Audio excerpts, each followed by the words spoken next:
कि राज कपूर साहब आते हैं इसकी ज़िंदगी में, जिसका नाम है जीनत अमान, और फिल्म लेकर आते हैं सीतम शिवम सुंदरम, जो कि बहुत कंट्रोवर्शियल भी हुई थी। बहुत कंट्रोवर्शियल फिल्म थी। अच्छा, वो उसकी बेसिक जो है, जो लोग कहते हैं कि वो बेस सेक्स पर करती थी, मैंने वो फिल्म देखी है, लेकिन मुझे उसमें ऐसी चीज़ नज़र नहीं आई। असल में अगर आप राज कपूर की तमाम फिल्में देखें, जितनी मर्जी हो देख लें, बॉबी देख लें, मेरा नाम जोकर देख लें, सीतम शिवम सुंदरम देख लें, आवारा देख लें, बरसात देख लें, आ देख लें, ये जितनी फिल्में आप देखेंगे उसमें आप ये देखेंगे कि उसने सेक्स को ज़रूर सामने रखा है, मतलब स्क्रीन पर। अच्छा।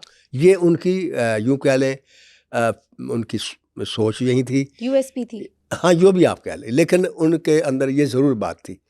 आज भी बॉबी के शार्ट देखें डिम्पल कपाड़िया के, तो आपको नज़र आएगा कि किस तरीके से उन्होंने सेक्स को आवाम के सामने लाने की कोशिश की है।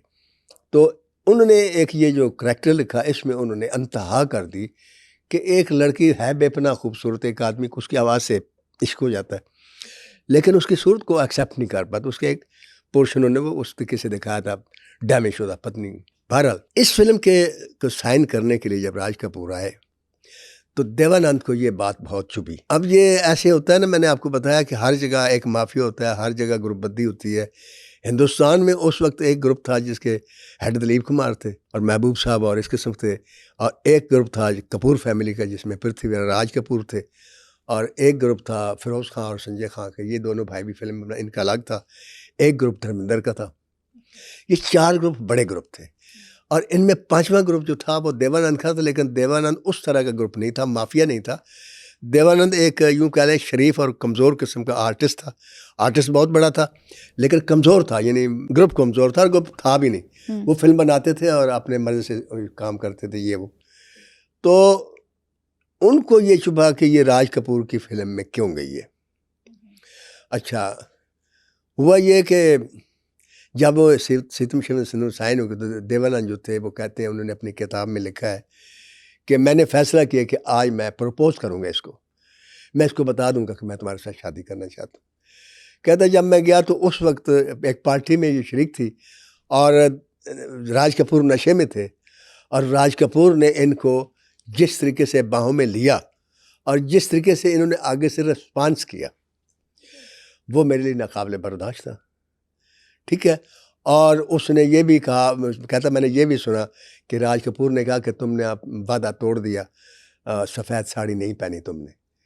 ये अब सफ़ेद साड़ी की क्या कोई कहानी है, लॉजिक है, लॉजिक बैकग्राउंड है, है। ये तो मुझे नहीं पता। मुझे इतना पता है कि जो औरत बेवा हो जाती है वो सफ़ेद कपड़े उनको पहना के कमरे में बंद कर देते हैं, लेकिन इस सफ़ेद साड़ी का जीनत अमान के साथ क्या मसला ये मुझे नहीं पता। उन्होंने जिक्र ये किया है कि राज कपूर ने ये गिला किया कि तुमने मेरे साथ वादा खिलाफी की, तुमने सफ़ेद साड़ी नहीं पहनी।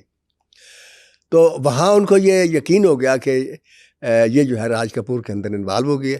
कहते फिर मैंने ये प्रपोज़ करने का इरादा तर्क कर दिया और मैंने इनको दिल से भुला दिया, फिर उन्होंने नहीं छोड़ दिया। ये देवानंद के साथ जो इनका है संजय सिंह से पहले। राज कपूर के बारे में वो ये लिखती हैं कि राज कपूर बहुत जज्बाती आदमी थे और बड़े जोश से काम करते थे, और वो मुझे बिठाते थे और मैं बैठी होती थी और उस महफिल में वो कहानी सुना रहे होते थे सीतम शिवम सुंदरम की, बड़े जोश से सुनाते थे। उसमें हीरोइन का जो कमाल रोल था वो रूपा का रोल था। तो कहते मैं उसने कहानी सुनानी सारा कुछ, लेकिन उसने ये कभी भी नहीं कहा कि जीनत मैं तुम्हें लूँगा। तो कहती मेरी बेचैनी बढ़ती गई कि ये कहते तो है नहीं मुझे, और कहानी सुनाते हैं, रोज़ बैठ जाते हैं, इसकी वजह क्या है। कहते मेरी जब बेचैनी बढ़ने लगी तो मेरे जहन में ये ख्याल आया कि शायद ये समझते हैं कि मैं रूपा के रोल में सही नहीं लगूंगी। अब इसने रूपा का वो गेटअप सुना हुआ था राज कपूर से। तो कहती फिर एक दिन क्या किया, मैं मेकअप में ज़रा देर ठहर गई, मैंने मेकअप किया, मैंने घाघरा पहना, चोली पहनी, और यहाँ मैंने टिशू लगा ली अपने चेहरे पर। और इनके राज कपूर का जो बड़ा चहेता कोई असिस्टेंट था या असिस्टेंट डायरेक्टर था, उसको मैंने कहा कि राज से कहो कि रूपा आइए मिलने के लिए। तो कहता वो भी मुझे देख के तो देखता रह गया। उसने फिर जाकर आगे बताया, फिर राज ने मुझे देखा, तो यूँ मैं सीतम शिवम सुंदरम के लिए सिलेक्ट हो गई। सेलेक्ट हो गई। वाह, क्या बात है। तो ये उसका शौक था। खैर, अब आते हैं कि वो जिस वक्त फिल्म लगी तो एक तो देवानंद को गुस्सा था कि उसका प्यार था वो छीन गया, और दूसरी तरफ बाकी भी डायरेक्टर थे जिनको आपको पता है हर इन वक्त की चुभती है कि हमारे पास हो। तो उस फिल्म से ये राज कपूर के काफ़ी करीब हो गई, लेकिन वो ये कहती है कि राज कपूर का और मेरे दरमियान कोई अफेयर नहीं था। जो लोग ये कहते हैं ये झूठ बोलते हैं। ठीक है, उसने उसकी तरदीद की। राज कपूर ने भी तरदीद की। राज कपूर ने भी कभी ये तस्लीम नहीं किया कि हमारा कोई अफेयर है।